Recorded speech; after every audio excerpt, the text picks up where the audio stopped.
TIFU by buying a car with heated seats that burnt my butternut and pelvic bone. I have to lay on my stomach for 3 months and will miss Christmas and nice stuff.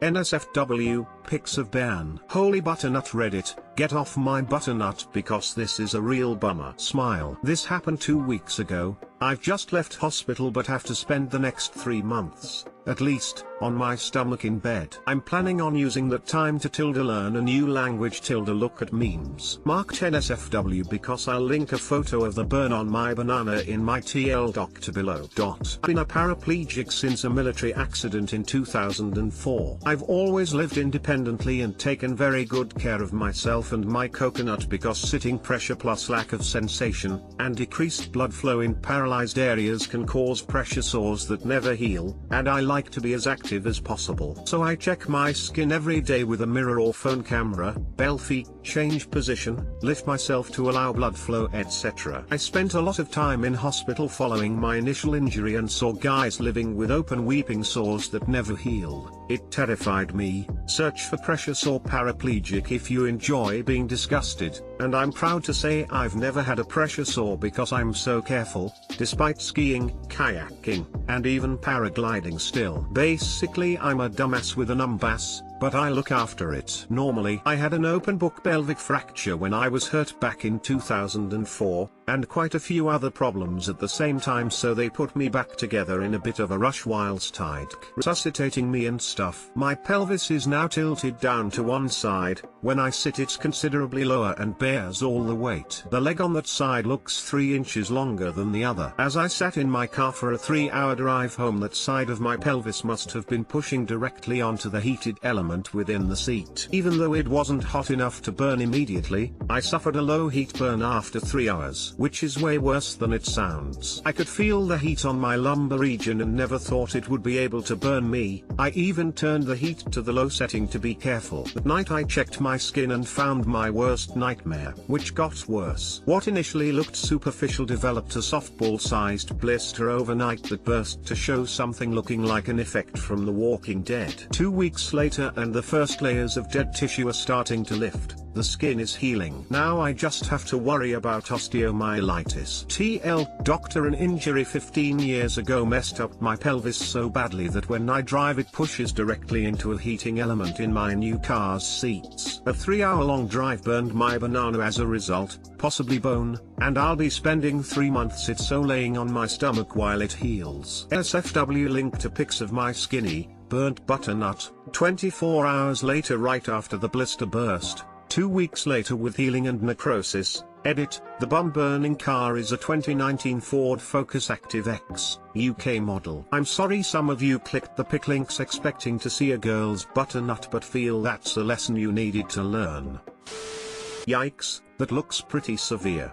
Take good care of it and I wish you a smooth recovery. Edit, wow. Reddit is upvoting a lot on this topic. Never expected a small comment like this to end up accounting for half of all my karma points. Yeah, I'm kinda bummed out. I looked at the first pic and thought, oh, that doesn't look bad at all. Then I opened the second one and holy zucchini, sweet mother of Jesus. Better soon, mate. Thanks. Me too when I saw it. Even the first nurse that saw it stepped back in horror. Yikes. Looks really painful. I've just left hospital. Reads the rest of the post with a British accent. He also mentioned a scheme to provide cars to disabled people. In the US we'd call that a government program. Wow. That first picture doesn't convey how serious the burn was. Crazy how something that appears so innocuous can turn into something so serious. Yep, I was really freaked out the next morning and went straight to the ER.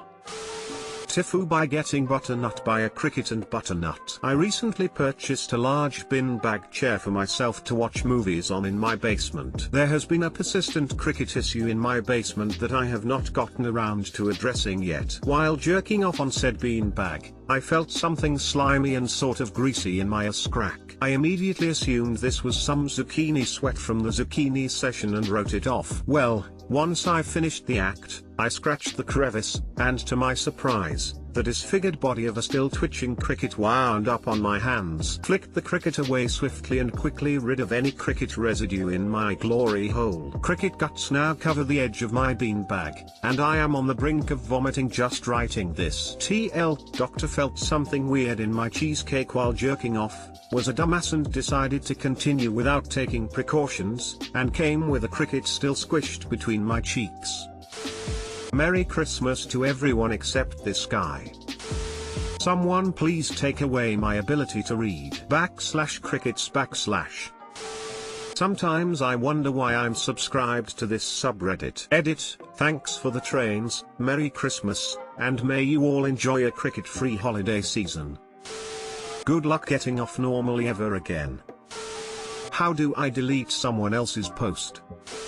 TIFU by snorting a line of coke. F22 was at a concert and was offered coke from a friend. Being the drunk idiot I am, I happily accepted the free drug. After all, I had done it a few times before and had a good time. Don't do drugs, kids. So I snort a singular line. The powdery, gasoline-smelling stimulant shot in the back of my throat, numbing it. The dreaded post-nasal drip was instant, as was the energetic, euphoric effects. These feelings, however, were short-lived. I began wheezing and felt my throat closing. I vocalized this to my friends and they shrugged it off, thinking it was a normal effect. I kept silently panicking and eventually, I felt the back of my tongue swelling. I knew this feeling. It is the same feeling I have when I eat wheat, which I am extremely allergic to. Realizing I had no EpiPen and the coke must have had flour in it, my anxiety surrounding the situation escalated to a full-on panic attack, exacerbating my pre-existing breathing problems. I was in the thick of the concert and couldn't get out. Thankfully, someone saw me and called the medics, who proceeded to put me on a stretcher, administer epinephrine, and take me to the ER. While I feel better now, my decision to snort that cheesecake line left me with a fat hospital bill,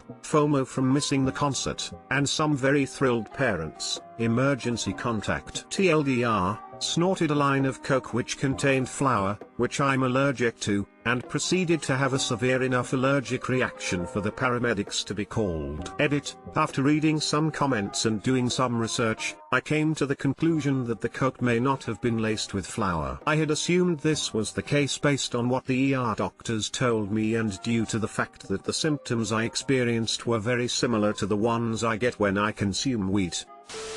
Till that it is important to ask if the coke is gluten-free. Then they would add $2 to the price like every other gluten-free item.